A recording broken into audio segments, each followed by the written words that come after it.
Olá, tudo bom? E a pauta de hoje é nacionalismo e os movimentos de minorias que lutam pelos seus direitos. O nacionalismo é algo muito tenso, né, aqui no Brasil, né, porque a gente sempre associa, não é tão erradamente, a pessoas bem bizarras, né, porque o nacionalismo está sempre ligado a uma coisa muito violenta, muito excludente. Mas existem grupos, e eu vou usar como exemplo os Estados Unidos da América, que usam o nacionalismo justamente como uma bandeira, literalmente uma bandeira, para lutar pelos seus direitos, né, na luta pela igualdade, pela liberdade. Inclusive, no famoso discurso do pastor Luther King, ele usa dessa comoção nacionalista para, né, alfinetar e fazer um discurso que é emocionante, um discurso que até hoje é aplaudido, né? Aquele famoso discurso intitulado Eu Tenho um Sonho, quando Luther King começa a falar eu tenho um sonho, eu ainda tenho um sonho, é um sonho profundamente enraizado no sonho americano. Ele já começou a apertar nisso, sonho americano, né? Depois ele vai começar a citar aquela busca universal que todo país democrático almeja, que é a liberdade, a igualdade, né? Ele vai falar, todos os homens são criados iguais, a fraternidade e a justiça, né? Ideais iluministas que gerou vários processos de independências de vários territórios no continente americano, inspirou a Revolução Francesa, inspirou a própria independência dos Estados Unidos da América, enfim, esses valores universais, né, criados lá pelos iluministas no século XVIII, enfim, Luther King, na década de 60, retoma esses valores, né? E aí ele, para apelar mais ainda para essa comoção nacional, ele começa a citar alguns estados e paisagens nacionais, né? Paisagens dos Estados Unidos. Aí ele fala das montanhas do Colorado, dos picos da Califórnia, das montanhas da Geórgia, da montanha do Tennessee. E ele fala que montanhas no Mississippi, e de cada paisagem, de cada montanha dessa, ressoa a liberdade. Então ele apela para a comoção nacional de uma forma tão linda que por isso que esse discurso é um dos discursos mais lindos e elogiados e estudados, porque é realmente fantástico. E aí alguns movimentos sociais vão abraçar esse nacionalismo, né? Abraçar de fato a bandeira nacional para reivindicar seus direitos que estão sendo negados, dizendo: olha, nós somos americanos, nascemos em solo estadunidense, nossos pais são estadunidenses, ok, não somos descendentes, nossos ancestrais não são anglo-saxônicos, mas somos americanos e não entendemos por que somos tratados como cidadãos de segunda classe ou de terceira classe. A bandeira nacional acaba sendo esse instrumento para reivindicar os seus direitos, para fazer esse apelo e causar essa comoção do nacional. E a bandeira, ela é um objeto muito forte nos movimentos nacionalistas, de modo geral, é óbvio, né? A bandeira é simbólica, E aí, mas nos Estados Unidos isso é muito forte, né? Você tem bandeira até não é só em repartição pública, né? Ou em órgãos do governo. Nas varandas da casa, em filmes aparece a bandeira, em videoclipes aparece a bandeira.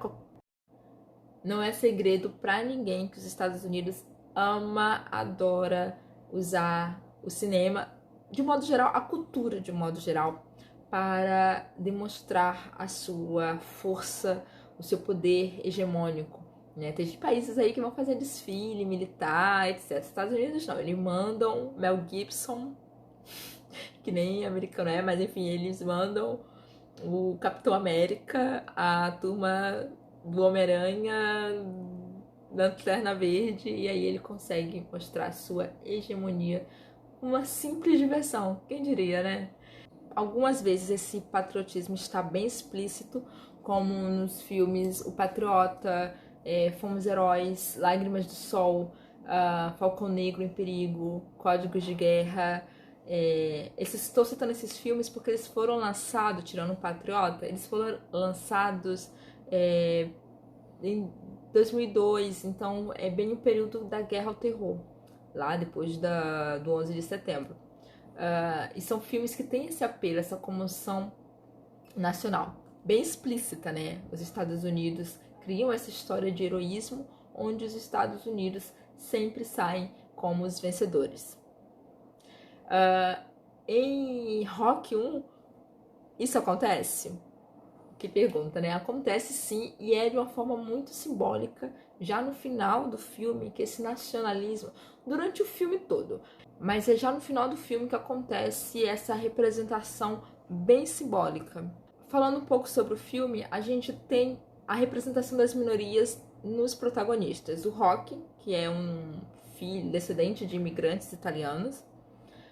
A comunidade italiana nos Estados Unidos é algo que também tem uma força muito representativa, né? E o cinema também usou e abusou dos estereótipos e dos arquétipos dos italianos, desde trabalhando com máfia, a coisa de pizzaria, como no filme do Spike Lee. E além do Rock, a gente tem o Apollo Creed, que é o antagonista do filme, o outro lutador que o Rock deve enfrentar. Um grande lutador, um campeão, que o Rock vai ter que enfrentar. Um Zé Ninguém, praticamente, essa é a história do filme, né? Um Zé Ninguém que vai enfrentar um grande campeão. É um filme que tem esse apelo também do indivíduo, né? Que vence pela sua própria força, pela sua própria busca. Uma das cenas memoráveis do filme é o Rock correndo pelas ruas da Filadélfia, e aí ele termina subindo lá na escadaria do Museu de Arte, né, com aquela trilha sonora super empolgante, contagiante. Inclusive, eu uso para treino. É um filme bem dramático até, né, se você for ver, porque ele mostra a força da superação do indivíduo. E aí você tem o Apolo, que tem esse nome de deus grego, né, e o ator é realmente muito gato. E é nele que está essa representação do nacionalismo, né? O filme foi lançado na década de 70, em 76, né? Os Estados Unidos ainda respira tumultos causados por brancos que estavam insatisfeitos com algumas conquistas do movimento pelos direitos civis das pessoas de cor. Então, nessa atmosfera racista, né, o filme é lançado. E aí você tem o Apollo, que é um personagem, um ator negro, usando a bermuda, aquela roupa de boxeador, com a tradicional, a patriótica bandeira dos Estados Unidos. E a bandeira americana é o maior símbolo do patriotismo que eles gostam de usar. Não é a Estátua da Liberdade, não é os pais fundadores, não. É a bandeira. E aí eu citei aqui o filme Patriota. O filme fala sobre a guerra da independência nos Estados Unidos, que eram as 13 colônias brigando contra a coroa inglesa. E aí você tem uma única cena do filme que traz essa representatividade, essa representação do nacionalismo, que é o Mel Gibson carregando uma bandeira. Esse momento fecha tudo. No Rock 1 a gente volta para isso, né? Só que dessa vez quem tá usando a bandeira, quem tá falando de vitória não é um país, é o indivíduo. Apolo, indivíduo negro. Mas você pode estar pensando assim, mas é só um calção com as cores da bandeira, gente. Mas não é assim. Isso é muito simbólico, né? Isso causa um impacto no espectador, porque é um símbolo onde eles se identificam e fazem se sentirem orgulhosos de serem estadunidenses, né? De baterem no peito e dizer, eu pertenço a esse país, eu tenho orgulho de ser desse país. A bandeira é um dos maiores símbolos dos nacionalistas. em filmes de guerras, isso tem um impacto, né? O telespectador, o espectador entende a mensagem, e a mensagem é: se sintam orgulhosas do exército do seu país estar vencendo. E aí você tem um Apolo, um negro, que a mensagem é exatamente essa, só que você não tem exércitos de brancos vencendo uma guerra.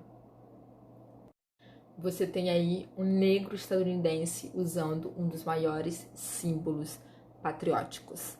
E isso pode ter, né, visões como um nacionalista branco, supremacista, racista. Ele vai ficar impactado com essa imagem, pode desprezar essa imagem e tudo mais. Sou cidadão americano e não vou aceitar ser tratado como cidadão de terceira classe. E para os movimentos, a mensagem é ainda muito mais clara, que é: fazemos parte de uma nação e somos capazes de conquistar muito mais. Então, simples calção não está ali à toa de inocente, não. É uma escolha política e ideológica.